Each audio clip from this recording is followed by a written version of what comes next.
Namo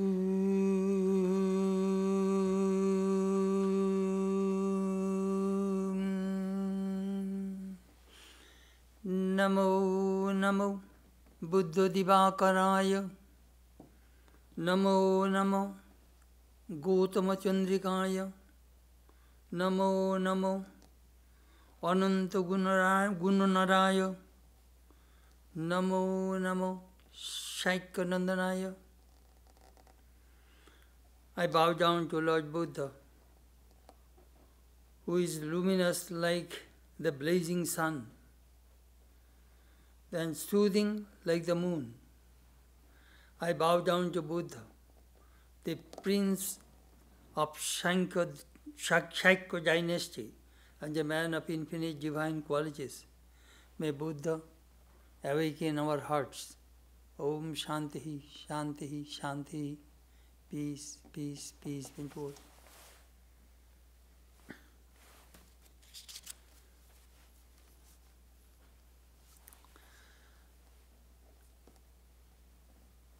Today is a very auspicious day, Buddha Purnima. On this very day, Buddha was born, Buddha attained illumination, and Buddha passed away. So it is called three blessed day. Buddha. And we are observing Buddha's birth anniversary today. Buddha was born 623 BC and passed away 544 BC at the age of 80.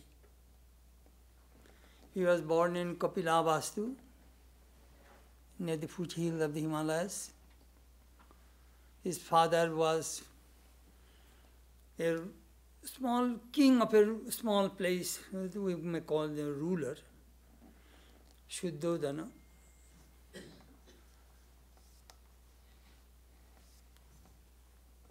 And his mother was Maya Devi. Buddha was born. Within 7 days, his mother died.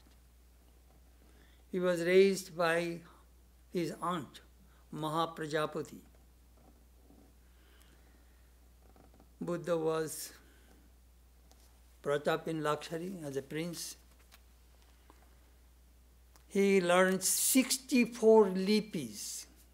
I do not know, Bihar lipi, Magad lipi. There are so many types of language and tradition he learned. He was very compassionate from his very childhood.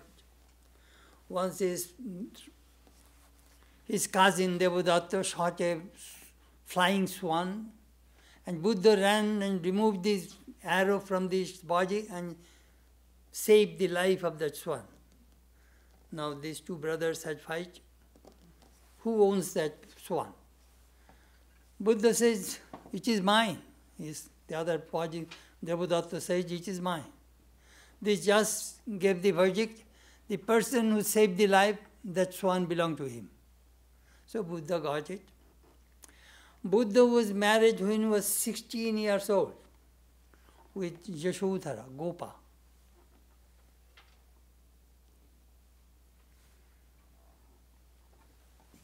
It was in his horoscope that he would be a monk. So his father was trying to divert his mind toward the world so that his son would not go away from home.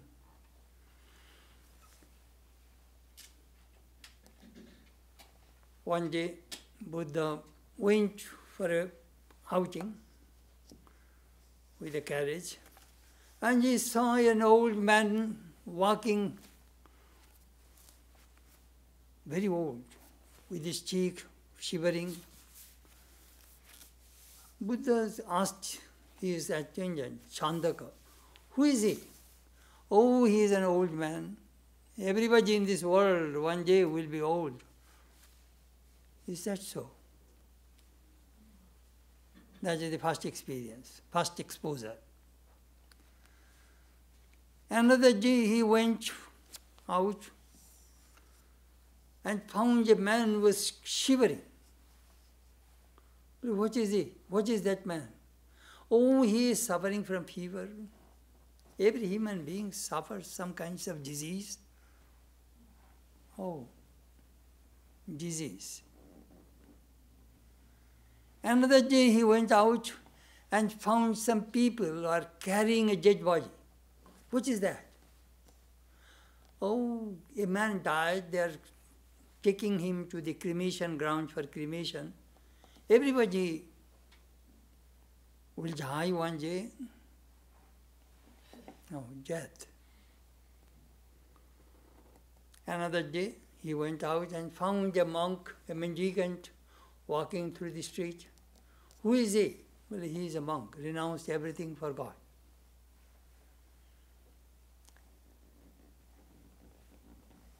The thought arose in his mind. What shall I do in my life? You know, sometimes it comes to every human mind. What shall I do?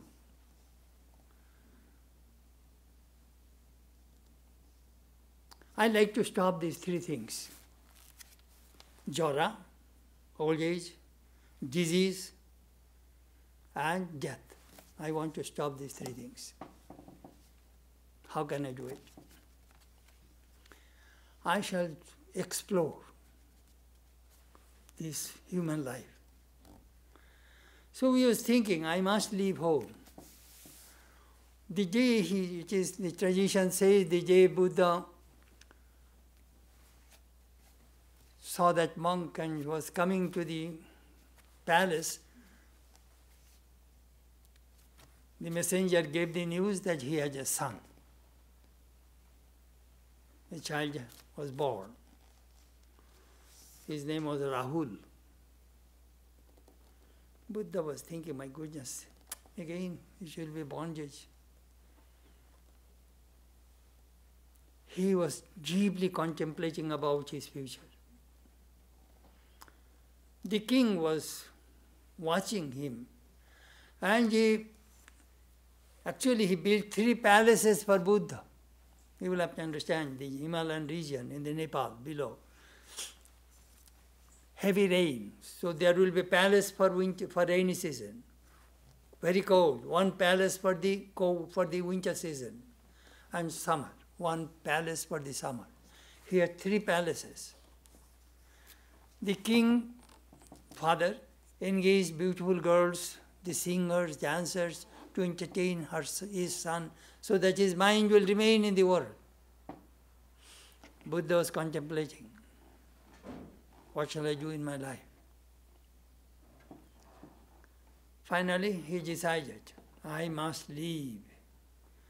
I must find out the solution of these 3 things in human life. Jara, Vyadhi, Mrityu. Old age, disease and death. So he made up his mind.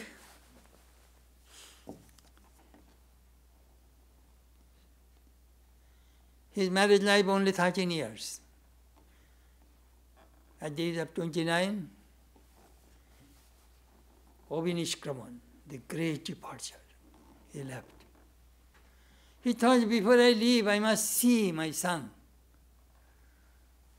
So he opened a little bit drapes, saw the son was sleeping with his mother. He did not disturb them. He had a parting look, left. His horse and the chariot was waiting outside. Chandak was telling Buddha, "O Prince, why are you leaving home? You know, your father will lose the son and the future king. Your wife will lose husband, your son will lose husband, father. These things are certain, right?" "Yes, that is right." "Whether you were thinking of Nibbana, liberation, So, is it true that you will attain nirvana? Well, I am not sure. But you are leaving the certainty, you are running for uncertain things. But that is true. But I must explore, I must experiment. He was very bold.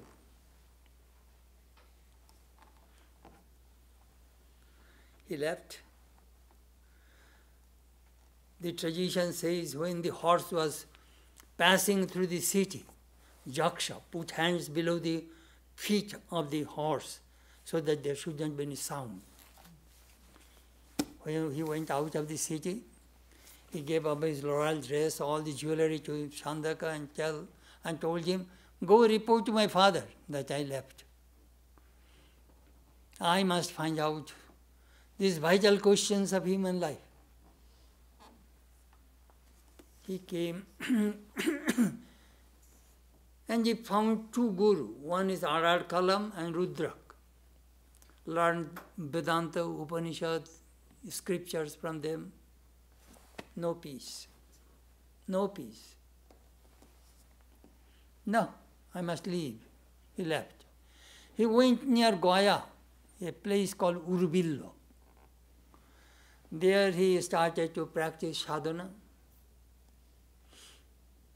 5 other followers also was with Buddha. Austerity. Tremendous austerity. Ate only sometimes leaves. Buddha's body was emaciated, only skin and bone. The cowherd boys would think he's a ghoul. Sometimes they threw some stones on him. One day he took bath in the Niranjana river and fainted. Fell down. One girl saw from a distance. Her name was Sujata. He brought some rice pudding and fed Buddha. He got some strength. He was thinking, torturing the body is not the solution.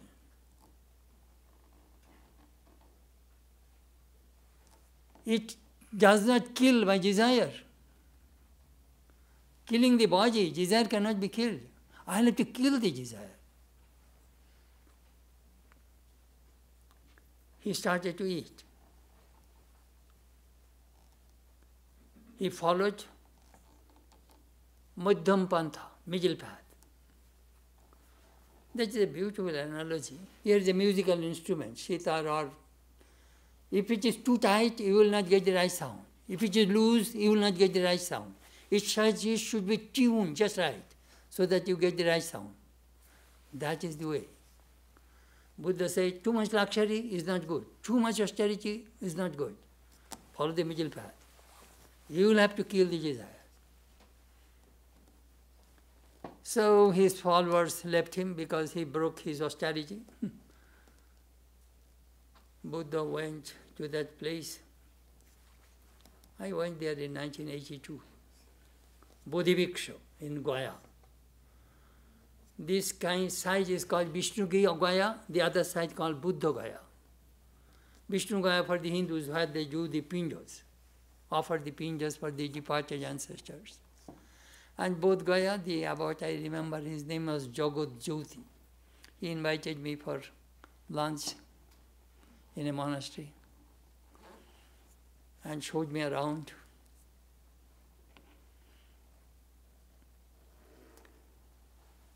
And under that Bodh tree, Buddha attained illumination.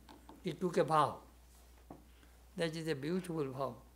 Ihasane shusyati me shariram tvagastamangsam pralencha yatu aprapta bodhi bahukalpa durlavam naivasanat kayamatasya lishyate.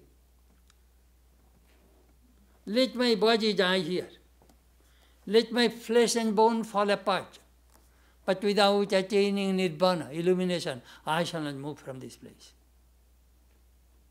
He took a tremendous vow. The Satan also tried to tempt him.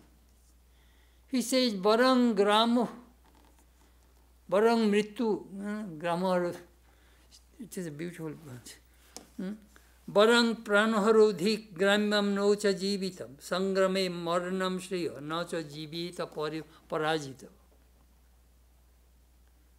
It is better to die than leading a vegetating worldly life. It is better to die in the battlefield than to lead the life of a defeated person. He overcome all kinds of temptation. And then he attained Nirvana. What did he see? He saw the Pratitya Samutpada, Karya Karan Sinkhala, cause and effect. 12 chains he discovered. Very interesting. Very interesting, these 12 chains. First comes avidya. Ignorance arise activities. Activities arise consciousness, rebirth consciousness. Consciousness arise mind and matter. Mind and matter arise the 6 spheres of sense.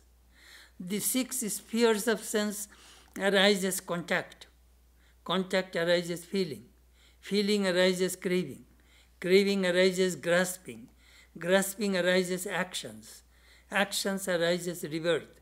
Birth arises decay, death, sorrow, lamentation, pain, grief, and despair. He saw the cause of death, the cause of life. For that reason, he repeated that word again and again, tanha, tanha. Tanha means trishna, thirst, thirst for life, thirst for desire, fulfilling the desires.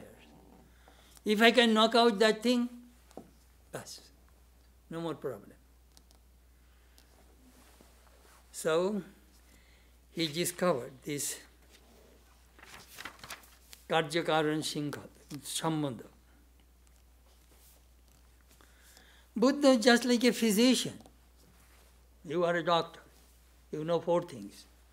This is the disease. First, the cause of the disease. Disease, cause of the disease. Then cure. Then medicine. These are the 4 things all medical practitioners practice. Cause of the disease. What is the Buddha saw? Dukkha. Correct? Misery. Everybody has misery. What is the cause of misery? Desire. How can I annihilate desire? Nirvana. I shall explain what Nirvana is. How can I attain Nirvana? Follow my 8-fold path. Very simple. No God, no me, nothing of this sort. Karya, very beautiful way, you know, that Buddhism has been said.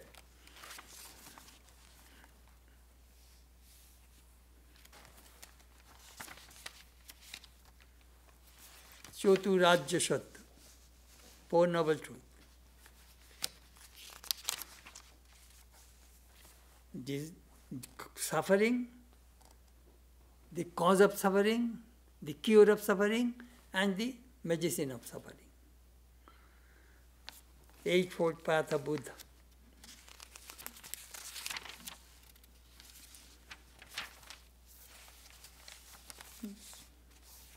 Samyak Drishti, Sad Drishti.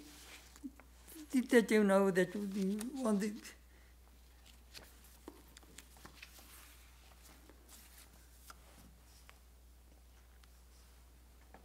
Samyak Drishti, right view, right action, right conduct, right meditation. Everything should be right. Then you will attain this Nirvana.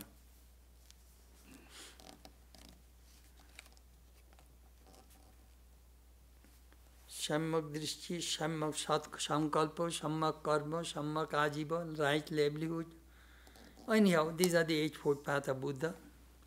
Right speech, right action, right livelihood, right concentration, right effort, right mindfulness, right concentration on wisdom, right understanding, right thoughts. Anyhow, these are the Eightfold Path of Buddha. He discovered.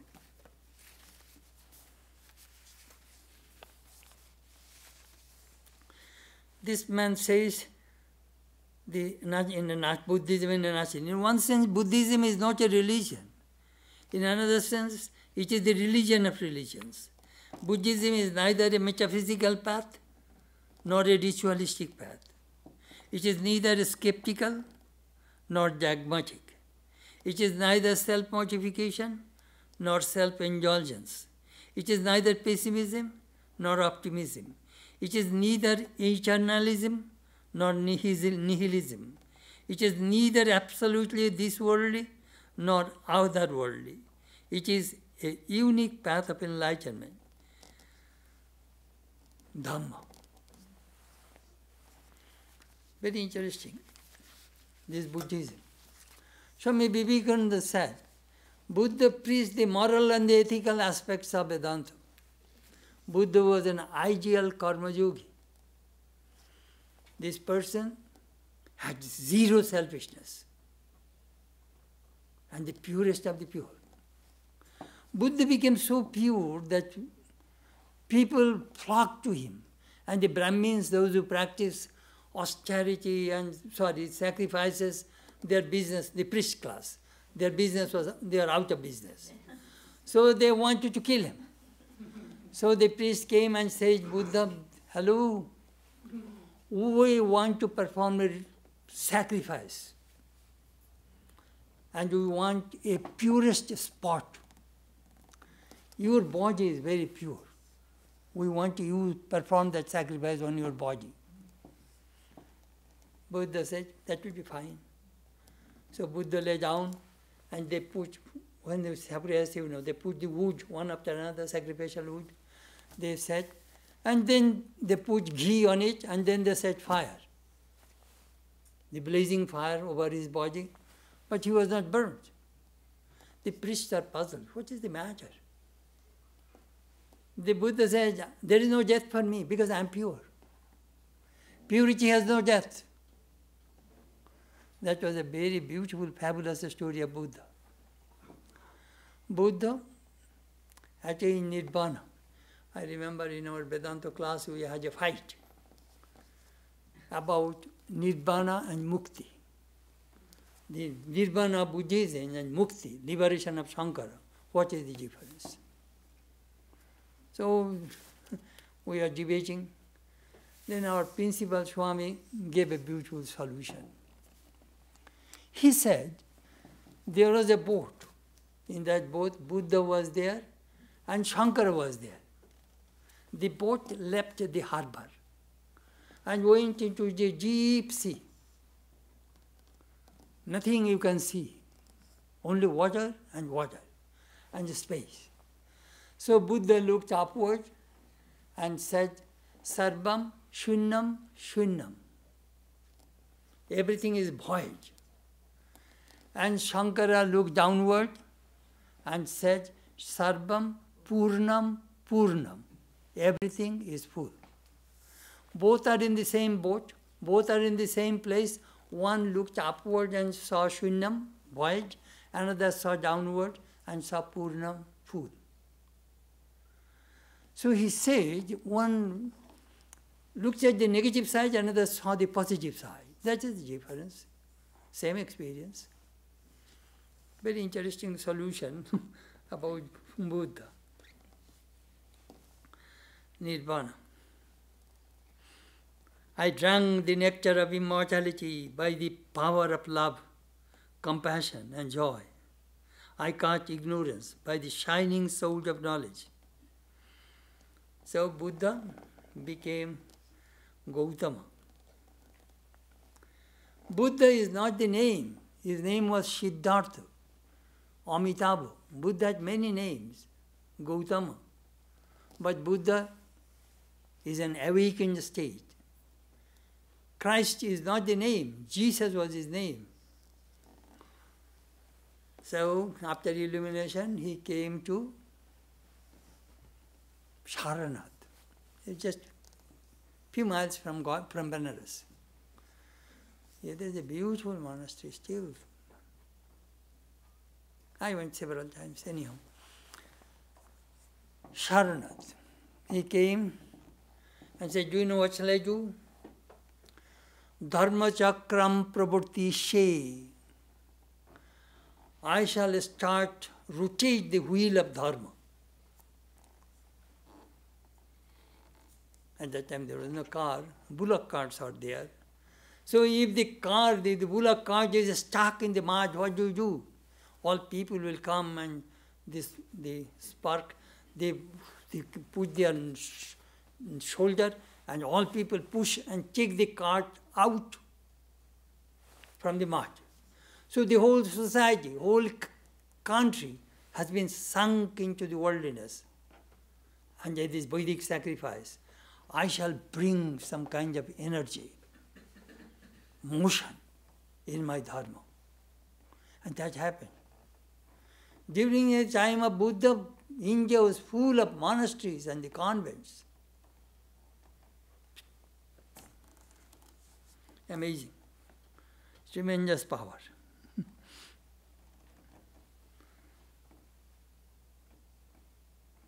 Dharma chakram pravartite lokeshu aprativartitam.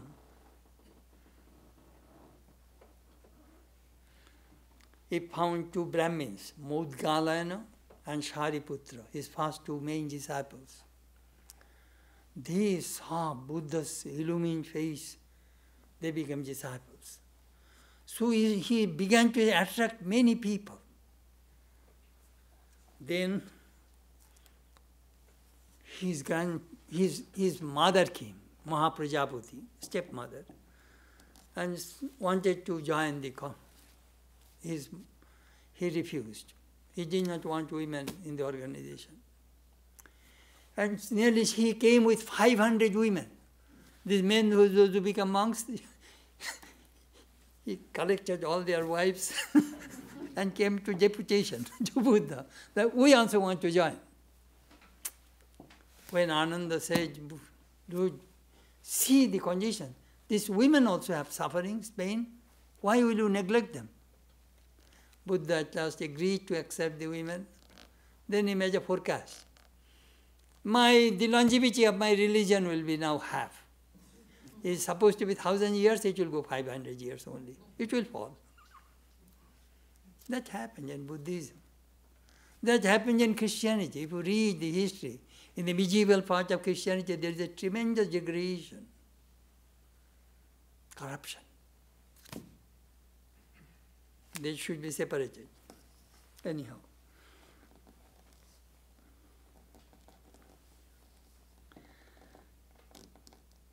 Buddha went to his home after illumination. His father died. He did the cremation of his father. His wife also became a nun. His son also became a monk. And Pratimoksha,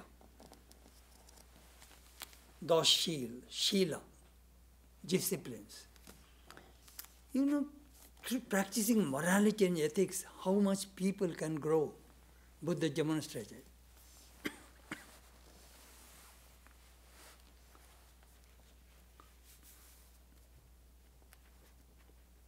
His father-in-law was very unhappy because his daughter has become nun and Buddha left her. Then he was very unhappy.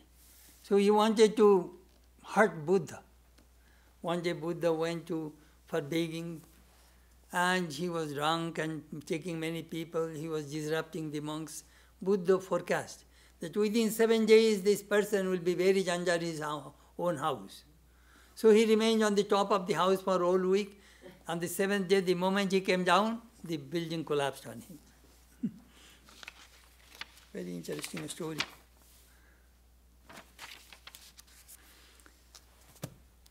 So Buddha preached mainly UP, Bihar,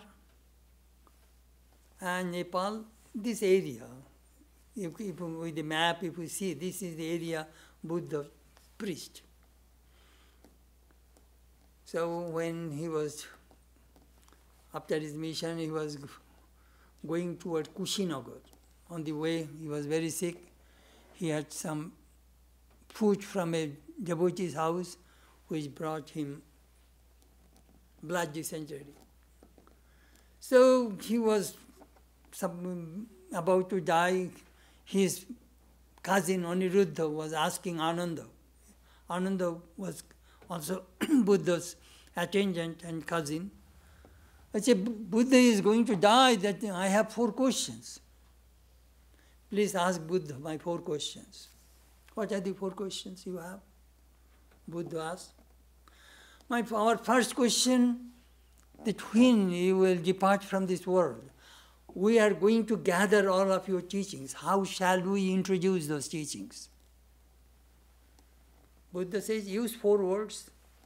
Thus, I have heard. All Buddhistic literature you will find in the beginning is mentioned. Thus, I have heard. What is your second question? My second question is, you are our Guru. After your death, who will teach us? Vinaya. Buddha's teachings, I shall talk about it. The Vinaya, the sermons which I have given for the disciplines of the monks and nuns, those will teach you. That is the second question. Third question, where shall we live? Mindfulness. There are 3-4 kinds of mindfulness. Awareness.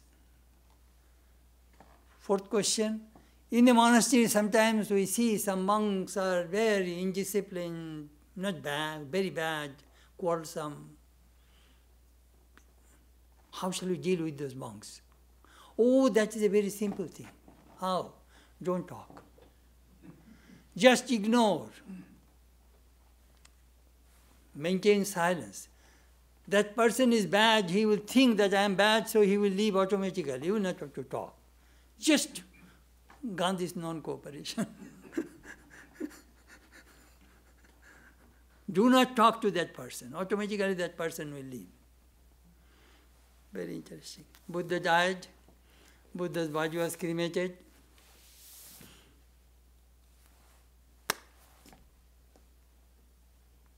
They put in 8 containers and made stupa, that monument, on 8 places in India.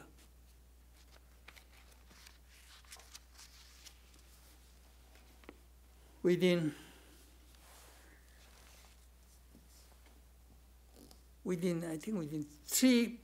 3 months after Buddha's passing away, King Ajatashatru wanted the monks, he arranged a convention that Buddha's teaching should be saved under the leadership of Mahakashyapa, main disciple. Buddha had 84,000 of teachings. Ananda knew 82,000 by heart, and 2,000 he collected. So these teachings, you go, recite. So these are the things I have heard. Whatever you heard, you recite. Whatever you have, you recite. So they are reciting, came this huge Buddhist literature. They divided the whole Buddhist scripture into 3 groups. Sutta Pitaka, Vinaya Pitaka, Abhidhamma Pitaka. Sutta Pitaka means Buddha's sermons, his religious discourses, sometimes in poems, sometimes regular way. That is Sutta, universal teachings. Vinaya Pitaka means basket, box, basket full of teachings. Second is Vinaya Pitaka, teachings for the monks and the nuns, the rules of conduct. And Abhidhamma Pitaka came a little later, It contains about philosophy,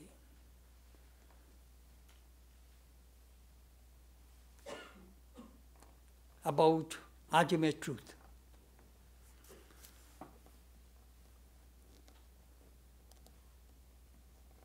These are the things we know about Buddha. So we are studying this book, Dhammapada. That you see, part 23, we started perhaps 23 years ago. I just gave you the introduction, now I shall talk about the subject.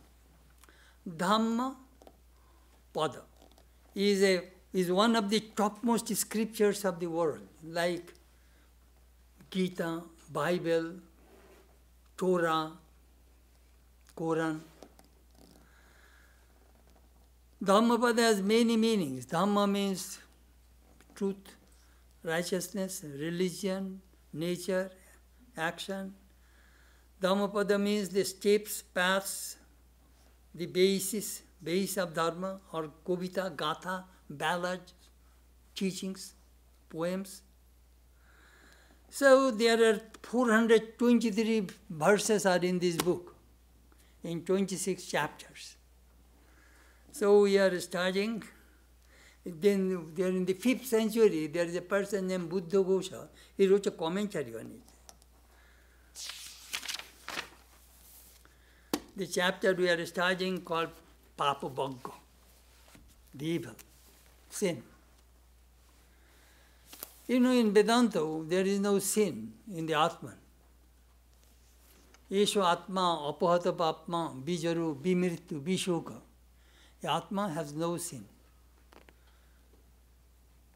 Karma, mind, contamination is mixed with karma, so this karma, bad karma is like sin. That is the way Vedanta explains. For the reason Buddha says, be good, do good. Buddha, do you know what is Buddha's illustration? From here, rain, water drips drop by drop, and here is a pitcher.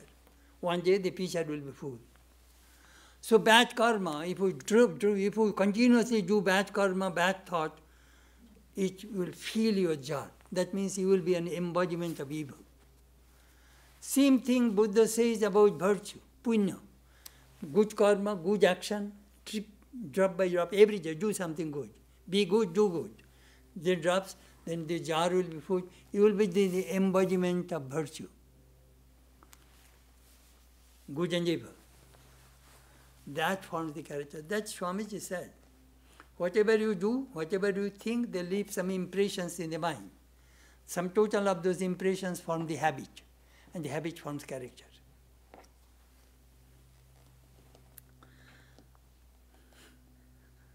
In Manusangita, there is a verse, beautiful verse. Kritva papam hi santaipya tasmat papat pramuchyate naivam kuryam punariti nivritta puyate tusa. After committing a sin, if a person takes a vow, I shall never do it again, that sin goes away. Because his very resolution is correct. Gita also says, Sashat bhavati dharmatma. That person instantly becomes virtuous. The moment you say, I shall never do it anymore, and you lament. So Manu Sangita said that. Sri Ramakrishna gave a beautiful example. In this Kali Yuga, the mental sin is not considered to be a sin. Anyhow. She says, chant God's name, clapping your hands, the sin bird will fly away. Now let us go to the book. Before giving the illustration, there is a story. First I shall tell you the story, then I shall read the verse, and then you will understand how Buddha taught. There was a daughter of a rich merchant who was a devotee of Buddha. She fell in love with a hunter. She had 7 children. The hunter one day put a trap of a net and caught many birds. Buddha, through his meditation, found that the time has come, this man should be changed from his cruelty.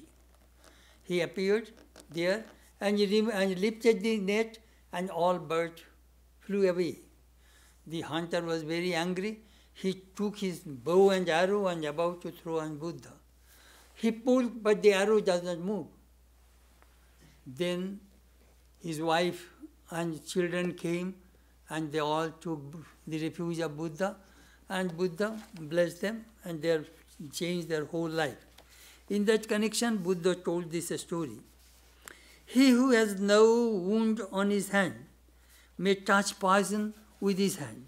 Poison does not affect one who has no wound, nor is there evil for one who does not commit evil. You see, if there is a dead poison, if you hold it, it will not affect you. But if there is any cut, the dead poison may contaminate your blood and can kill you. So he is telling, if your mind is pure, all these evil things will not affect you. Na priya pri sprishataha. Good and evil will not affect you at all if your mind is pure. Buddha is talking about sin.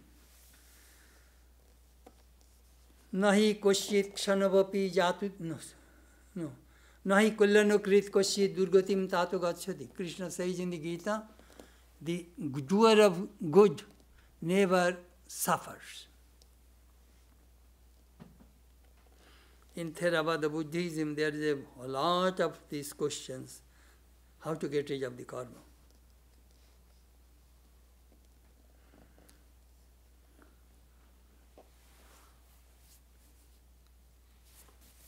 Mind of the child. Think of a child, perhaps 2, 3, 4, 5 years child. That person's mind, the child's mind, there is no good, no evil, no sin, no sensuality, sex, or any kind of worldliness you will not find. This mind is just like tabula rasa, pure, that he was talking about.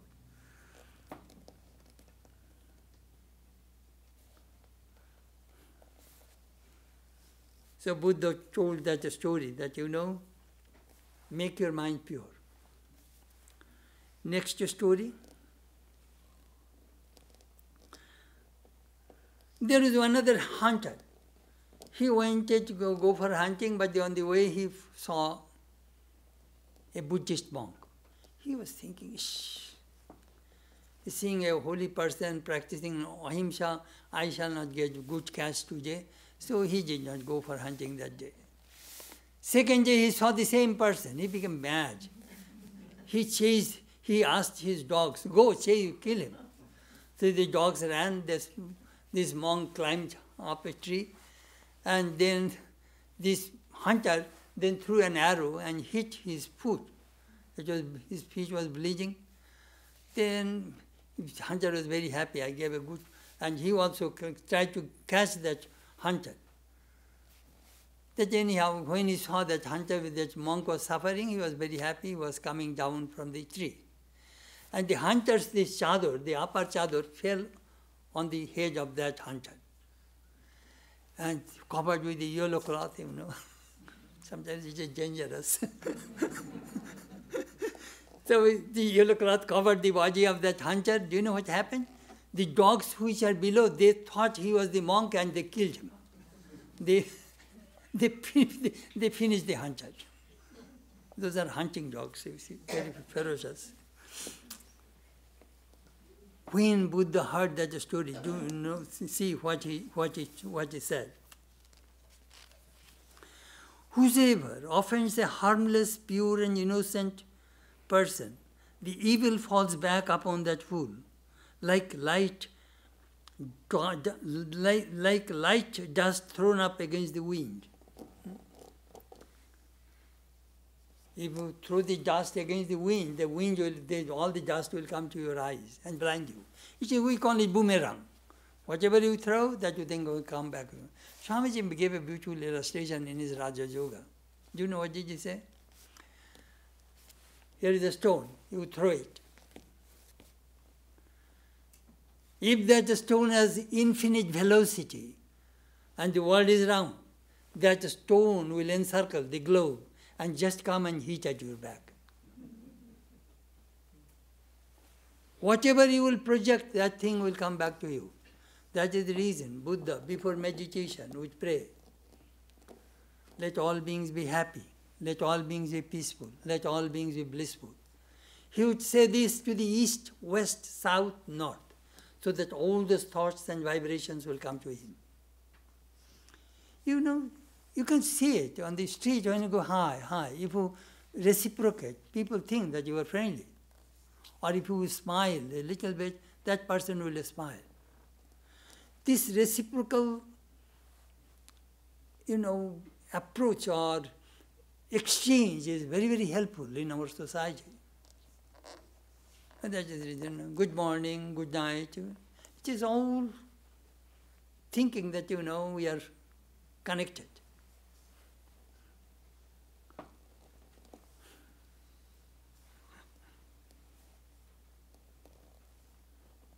Himsa. In the beginning, I think third or fourth verse of the Dhammapada, that is the universal teachings of Buddha. Hatred cannot be conquered by hatred. Hatred can be conquered only by love. This is the eternal law. That verse is so famous.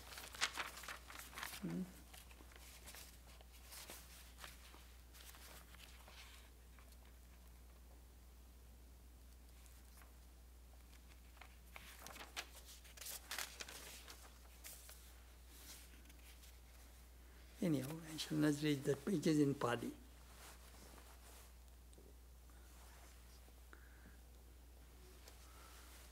Next teaching.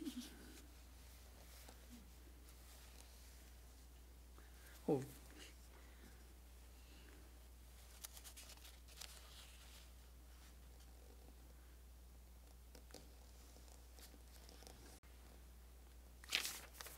There was a jeweler. He was very famous, and the king, he was cutting some meat, and his hand was full of blood. And in the meantime, the king sent a gem and said, make a jewelry out of it. So he took that gem with his hand, with full of blood, and kept it there. And then he went to wash his hand. In the meantime, his pet bird swallowed that gem. He came back, did not find the gem. He asked, and the monk was living with him. He blamed the monk that you have stolen my gem. No, you did. How will it go? So this jeweler beat him and blood, and just his body is full of blood and cuts and bruises. Then this bird was trying to eat the blood of that monk also. Then this man was very mad because the king's gem is lost. He hit the bird. Bird died. Then the monk told him that what happened. So he cut the stomach of the bird and found the gem is there. So he begged forgiveness. Please forgive me that I hurt you. He forgave, but shortly he died. This is the story. Now look what Buddha said. Some people are born again. Evildoers go to hell. Righteous people go to heaven. Those who are free from all evil propensities attain nirvana. Very interesting. Karma. I 100% believe this law of karma. Nothing comes to us which you do not deserve. If you are happy, you did something good. You are unhappy, miserable, you did something wrong. Disease, sickness, whatever comes to your life, always remember, there is a reason. This is called the law of karma. Law of karma. So, what is called, I read in the Bible, Pilate signed crucifixion for Jesus. What happened to Pilate's life? Do you know what happened? He committed suicide. His wife became a Christian. He was a Roman governor.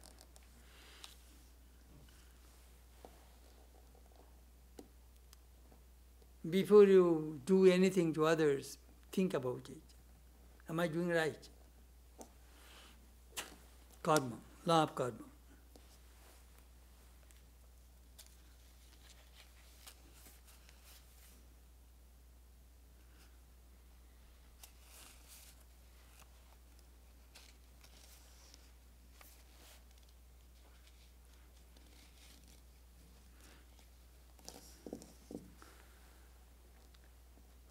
Karma follows that soul.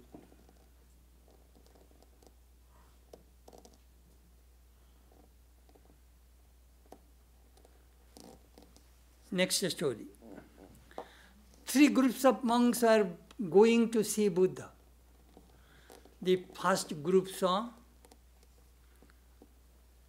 that a crow was flying and all of a sudden it was burned and died. The second group saw that a boat was going through the ocean and through the big river or ocean, anyhow, that boat was,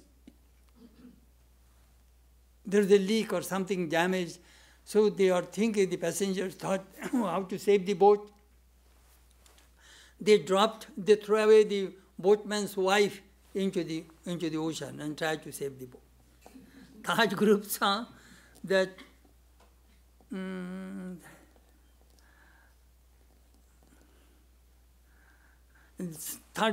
there was a cave and and there are 7 monks are living inside the cave, and there is a big piece of a stone and covered them, and 7 days these people have no food, no drink. So these 3 scenes they saw and reported to Buddha. And Buddha now explained that what is the cause. Always remember, every event must have a cause. Every cause must have an event. So Buddha explained to these monks about the crow. That crow, in his previous life, was a farmer. And he had a naughty bull who did not pull the plow. So he burnt that live bull, and that is the reason he was born as a crow and he was burnt in that way. You see, Buddha, you remember, he is a great believer of reincarnation. Jataka stories, if you read in previous life what you were. Second, he talked about that woman. Well, that woman, do you know what? She has a pet dog. And he was disgusted with the dog and put that dog under the water and killed. That is the reason these people threw away that woman into the ocean and killed her. Buddha is giving the cause of the death and of this each episode. And the third, that's with the 7 monks, he says those 7 monks in previous life were some cowherd boys. They took an animal and put in the cave and 7 days tortured. And that is the reason they are born in this life in that way and they are now tortured. You know, karya karan sambandha, cause and effect, karma, how it comes back to us. Buddha is explaining to his disciples. Very interesting. What did he say? None, not in the sky, not in the midst of the sea, nor if one enters into the clefts of the mountains, is there known a spot in the whole world where if a man abide, he might be freed from an evil deed.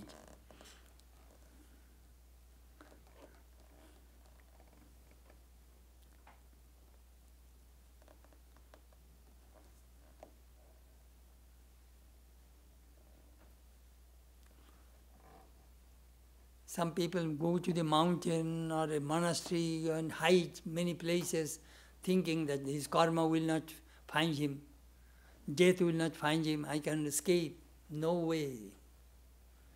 Your karma is always flowing, is always following you.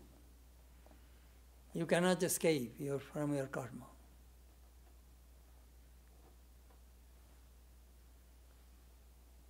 Holy Mother used to say, very good.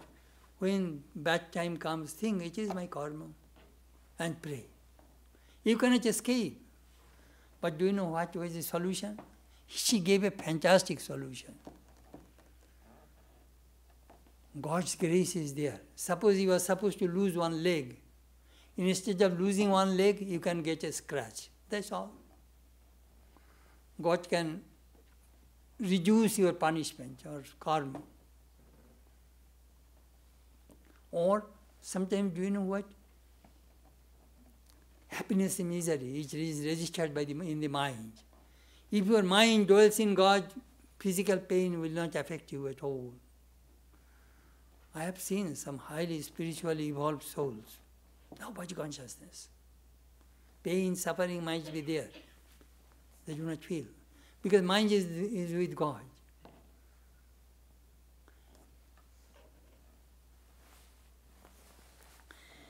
Next story, Shuprabuddha, Buddha's father-in-law. As I said, that he was not happy because Buddha left his daughter, and his own son also became a monk, and he was trying to do all sorts of trouble against Buddha. One day Buddha was going for begging food from a house. He created an obstruction, and then Buddha forecast that within 7 days he would be killed under his own house. So it happened that 6 days he was on the top of the house, but on the 7th day when he came down, the building collapsed on him. In that connection, Buddha told this story. Not in the sky, not in the midst of the sea, not if one enters into the clefts of the mountains, is there known a spot in the whole world where if a man abide, death could not overcome him. Death is the most impartial thing. It does not care whether you are rich or poor, whether you are young and old, whether you are a saint or a sinner. Death actually impartially take everybody. Death.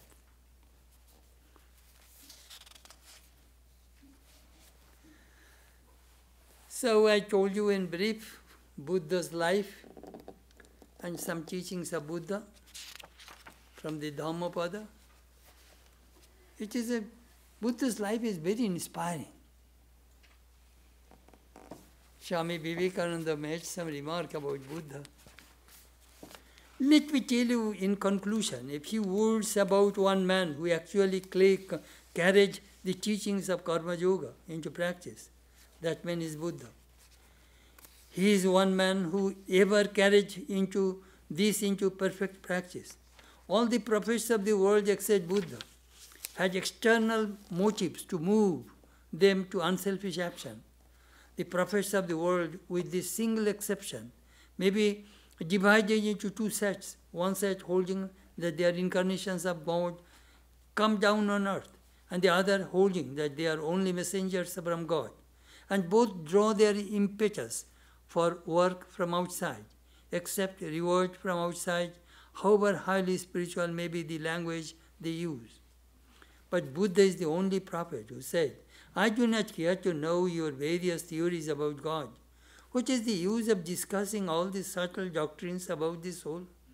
Do good and be good, and this will take you to freedom and to whatever truth there is. He was in the conduct of his life absolutely without personal motives. And what man worked more than he? Show me in history one character who has soared so high above all. The whole human race has produced but one such character, such high philosophy, such wide sympathy.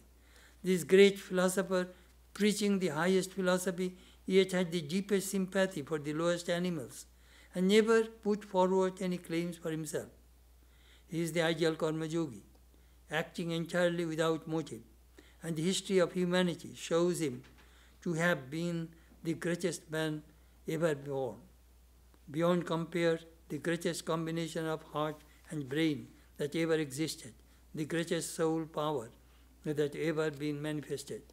Anyhow, Swamiji was trying to say that he is the only person in the world that experimented without caring for God and rituals and all these things.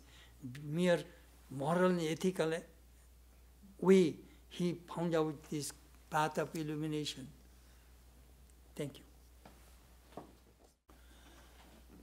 Masatoma sadgamaya, tamasoma jyotirgamaya, mritturma amritam gamaya, abhiravirma yedhi, rudrajatte dakshinam mukham, tenamam pahi nityam. Om Shanti, Shanti, Shanti. Lead us from the unreal to the real. Lead us from darkness to light. Lead us from death to immortality. Light us through and guide us evermore with thy loving presence. Peace, peace, peace be to all.